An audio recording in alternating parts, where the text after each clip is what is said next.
नमस्ते, म रोशनी केसी। आज चाहिँ म हजुरहरूलाई मेरो साइड अफ द स्टोरी भन्न गइरहेको छु किनकि इनफ इज इनफ है। मैले यो कुरालाई यतिचोटि यत्रो वर्षसम्म अहिले पनि बाहिर निकाल्न खोजिनँ किनकि मैले सोच्थेँ ओके यो कुरा जे हुनु थियो भयो होइन, तर म चाहिँ अगाडि बढ्नुपर्छ मेरो लाइफमा। यो कुरालाई सोचेर यो कुरालाई मान्छेहरूलाई भनेर यस्तो गरेको थियो यस्तो गरेर त्यो भनेर मलाई कहिले पनि फाइदा हुन्छ होइन, अनि कहिले नि यस्तो हुन्छ भनेर मैले सोचिनँ। त्यही भएर पनि मैले यो कुराले लेट गो गरेर आफ्नो लाइफमा एक्लै अगाडि बढ्न खोजेँ। यत्रो 9 वर्ष भइसक्यो म एक्लै बसेको होइन। त्यतिखेरसम्म मेरो तर्फबाट कहिले पनि रेस्पोन्स गएन यतातिर उतातिर होइन, यस्तो त्यस्तो मैले कहिले पनि मान्छेहरूलाई एन्सर दिएर बसिनँ कि।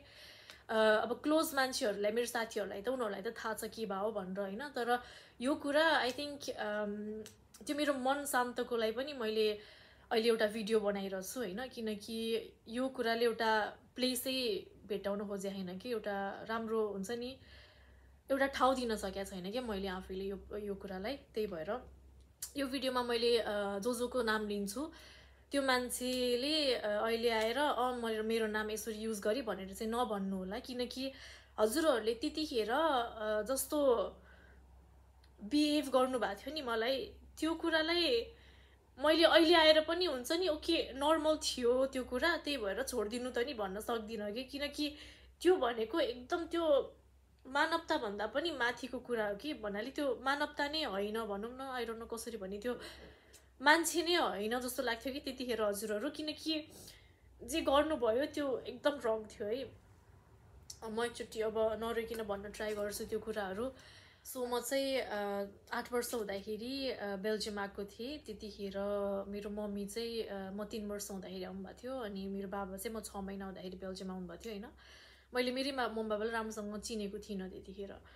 अनि म मेरो आमा हजुरबा फुपू अङ्कल आन्टीहरूसँग ग्रो अप भयो नेपालमा होइन। मलाई एकदम राम्रोसँग माया दिनुहुन्थ्यो, राम्रोसँग हुन्छ नि लाइक ट्रिट गर्नुहुन्थ्यो नेपालमा। अनि जब म यहाँ आएँ त्यसपछि चाहिँ मलाई एकदम गाह्रो भयो कि, किनकि अब यहाँ आएर फर्स्ट अफ अल खानाको कुराले होइन, यहाँ आएपछि एक्कासी ब्रेड खाँदा जहिले भात खाइरहेको मान्छे अब यहाँ आएपछि ब्रेड भनेपछि पिज्जा भनेपछि बर्गर भनेपछि म त्यो हुरुक्कै भन्दा पनि त नि लाइक न्यू फुड होइन। अब मिठो ठिकै छ तर आई प्रिफर भात जस्तो फिल हुन्थ्यो कि जहिले नि होइन।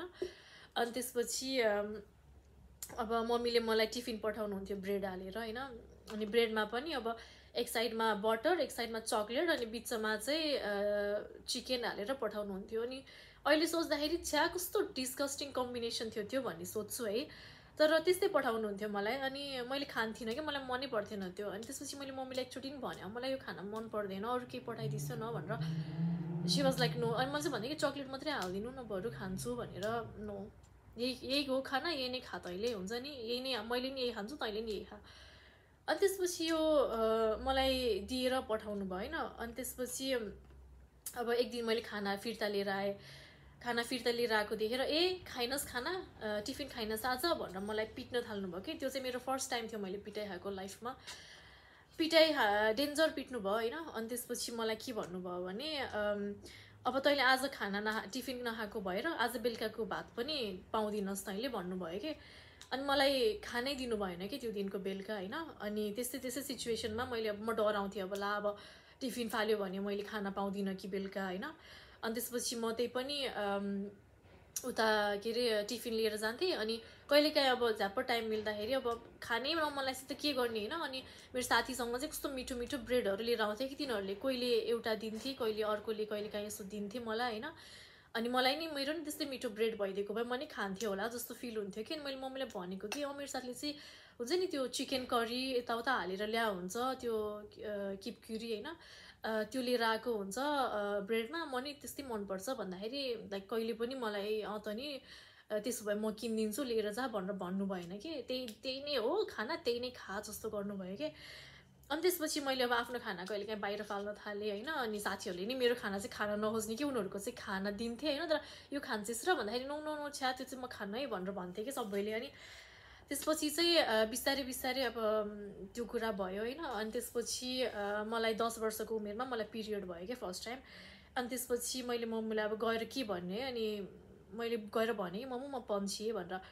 सी वाज म्याड कि मैले वर्ड पन्छी युज गरेँ भनेर कि त्यतिखेर। अब त्यतिखेर त पिरियड भएको मिन्स भएको के युज गर्छ नि, तर मेरो दिमागमा चाहिँ अब त्यतिखेर जे सुने हो त्यही नै भने, हुन्छ नि पन्छी भने पन्छी भने कि लाइक इन्स्टेड अफ हुन्छ नि त नि पन्छी लाइक पिरियड भएर रहेछ यस्तो यस्तो गर भन्नेको सट्टामा पन्छी रे छ्या कस्तो शब्द युज गरेको यताउता भनेर मलाई गाली गर्न उल्टै थाल्यो कि। अनि ओके त्यसपछि मैले त्यो शब्द कहिले नि युज गरिनँ। के भन्नुभयो भने त चाहिँ 3 दिन अब किचनमा आउन मिल्दैन होइन, बाहिर बस्नुपर्छ, किचनमा छुन हुँदैन, भगवान्को ठाउँमा जानु हुँदैन, यताउता के। अनि मैले चाहिँ ओके भने। अनि जुन दिन म किचनमा गइनँ नि त्यसपछि चाहिँ मैले त्यो दिन सुरुदेखि नै खानै पाइनँ के। मलाई 3 दिन पिरियडको एक्सक्युजमा त्यो किचनमा आउन नदिने रिजन चाहिँ मम्मीको खाना नदिने थियो होला के, किनकि मैले त्यो हुन्छ नि आफैले कहिले पनि खानै पाएको थिइनँ कि त्यो दिनमा। अनि त्यसपछि हुन्छ नि कहिलेकाहीँ चाहिँ मलाई याद छ अब सेकेन्ड डेमा यस्तो भोक्ला हुन्थ्यो, मैले भाइलाई भन्थेँ कि बाबु ऊ त्यहाँ घरमा वाफल छ भने मलाई एउटा वाफल देऊ न भन्दा, अनि यस्तो सुक्खा बिस्कुट लिएर आएर दिएको थियो कि मलाई होइन।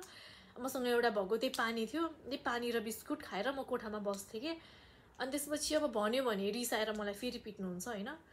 अब भनेन भने आफैले भोक लागिरह आफैलाई। अब मैले त सेकेन्ड अप्सन चुज गरेँ नि त, मैले त भनिनँ नि त आफैले पिटा खान्छ भनेर पनि। अनि त्यस्तै अब त्यो 3 दिन मलाई टिफिन नै पठाउनु हुन्थेन होइन। अनि त्यसपछि त्यो रेगुलरली भयो कि 10 वर्षदेखि कति वर्षसम्म एभ्री टाइम पिरियड भयो खाना नदिने, पिरियड भयो खाना नदिने, त्यस्तो थियो। अनि त्यतिखेर चाहिँ के भयो भने अब एक दिन चाहिँ के भयो थियो भने समर भेकेसन थियो होइन, मम्मी काममा जानुभएको थियो। अनि सबैमा घर आउँदाखेरि चाहिँ घर सफा हुनुपर्छ, खाना बनाउनु पर्छ है, यस्तो यस्तो भनेर भन्नुहुन्थ्यो। मैले चाहिँ ओके त नि भनेर भने। त्यसपछि के भयो भने खाना एक दिन चाहिँ मैले 2 बजी आउनुहुन्छ भनेर सोचेको थिएँ मम्मी होइन, तर 12 बजी 12:30 बजीतिर आइपुग्नु भएको थियो कि। अनि मैले चाहिँ दाल बनाइसकेको थिएँ होइन। अनि भातमा चाहिँ त्यो राइस कुकरमा मैले चामल हालेँ, चामल हालिसकेपछि चाहिँ के अरे पानी सानी केही नहालिकन त्यतिकै राखेर थिएँ कि एकछिनमा अन गर्छु भनेर। म अरू कुरामा बिजी थिएँ, घर सफा गर्ने यताउता होइन। त्यसपछि त्यो चामल त्यही थियो। अनि मम्मी आउनुभयो 12 बजीतिर।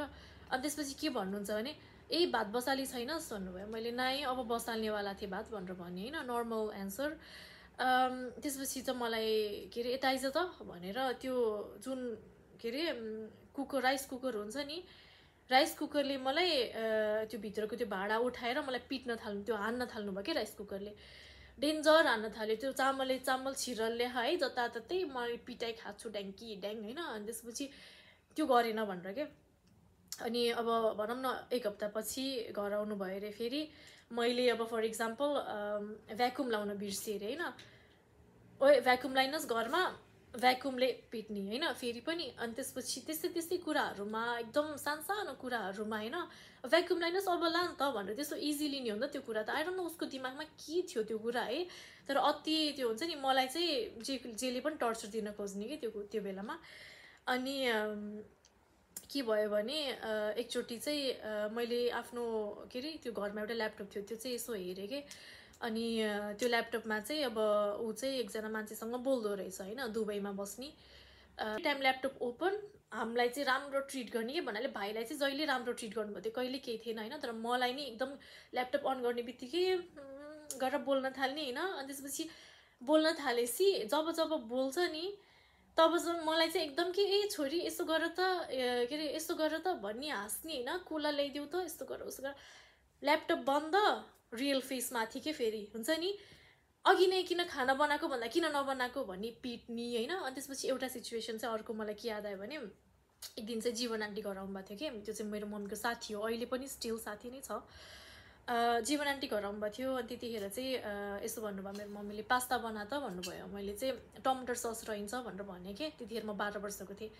टमाटर सस रहन्छ नि त मम्मी भनेर मैले भनेँ। अनि त्यसपछि मलाई चाहिँ आएर के भन्नुभयो भने त्यसो भए त्यो टमाटरहरू काट होइन, त्यसकै अब सस बना, अब आफै जे बनाउनु छ बना त्यसले नै भन्नुभयो कि। अनि मैले ओके भनेर मैले आफै टमाटर सस हालेँ। त्यतिखेर त्यही हुन्छ नि मसला यताउता हालेको थिएँ होइन। अनि त्यसपछि त्यस्तो मिठो भएको थिएन आई नो होइन। अनि त्यसपछि मैले आन्टीलाई खाना दिएँ, मम्मीलाई खाना दिएँ, मैले खाएँ, भाइले खाएँ। अनि त्यसपछि आन्टीले नि खाइरहनु भयो होइन। त्यसपछि मम्मीले छ्या मिठै रहन्छ यो भन्नुभयो। अनि त्यसपछि अब के गर्नु त नि मिठो भएन भने होइन। अनि त्यसपछि मैले चाहिँ आफ्नो भाग खाएँ ठ्याक्क, छिची मिठी बनाइरहन्छ यसले भनेर त्यो अलरेडी कम्प्लेन आइरहेको थियो कि मुखबाट। अनि म चाहिँ आफ्नो किचनमा गएँ, म कहिले पनि केही नै बोल्थिनँ, म चुप्प लाएर बस्थेँ, किनकि आई नो कि म एकचोटि पनि मैले बोली फर्काएँ भने म आइएम डन, के हुन्छ नि आइएम गन, लाइक मलाई मारेरै छाड्थ्यो जस्तो फिल हुन्थ्यो कि त्यति भएर म चुप्प लाएर बस्थेँ। त्यसपछि म आफ्नो भाँडा चाहिँ आफ्नो प्लेट चाहिँ म माझ्न गएको थिएँ कि किचनमा माझ्न गएको थिएँ। आफ्नो भाँडा माझ्दा माझ्दै एक्कासी मेरो पछाडि आएर आफ्नो त्यो ग्लासको प्लेटले ड्याङ्ग टाउकोमा हानेर मेरो टाउकोभरि सिसै सिसा, जिउभरि सिसै सिसा बनाइदियो कि। अनि आन्टी त्यही हुनुहुन्थ्यो होइन। अनि आन्टीको रियाक्सन फेरि, अब मेरो रियाक्सन त लाइक हुन्छ नि कराएँ, चिचाएँ। अनि त्यसपछि म नुहाउन गएँ कि डाइरेक्टली, किनकि के गर्ने। अनि त्यसपछि रोएँ। अनि त्यसपछि आन्टी त्यही हुनुहुन्थ्यो होइन। अनि आन्टीले चाहिँ के भन्नुभयो नि, ए यो आमा छोरीहरू झगडा गर्ने यताउता भनेर घरबाट म चाहिँ यहाँ बिचमा आउन सक्दिनँ है भनेर निस्किनु भयो कि त्यो आन्टी। जब कि त्यो आन्टीले मलाई हेल्प गर्न सक्नुहुन्थ्यो त्यो कुरामा होइन। त्यो आन्टीले त्यस्तो भनेर जान्नुभयो कि त्यतिखेर। त्यही भएर मैले भने नि सुरुमै मलाई एक्सपोज गरेछु होइन मान्छेहरूलाई, तर केही रिग्रेट छैन कि, किनकि अहिलेसम्म पनि मलाई रिस उठ्छ कि त्यो आन्टीले देखाएको हरकतमा होइन। त्यसपछि अब त्यस्तै कुराहरूमा पिट्नी क्यार्नी होइन। अनि कति सिचुएसनमा चाहिँ मलाई त्यो भाइको त्यो हुन्छ नि यसो भाइको त्यो गल्फ गर्ने त्यो उठ्यो कि स्टिक थियो लामो होइन, मेटलको थियो कि स्टिल त्यस्तै के को थियो। अनि त्यसपछि एउटा त्यो खेलाउने कुरा थियो, त्यसले नै मलाई ढाडमा मजाले पिटेर होइन। अनि त्यसपछि पुरै ढाडभरि डाम बसेर म मेरो बेस्ट फ्रेन्ड थियो कि मेरो एउटा अफगानी केटी होइन। अनि उसको घर जान्थेँ, उसको मम्मीले चाहिँ मलाई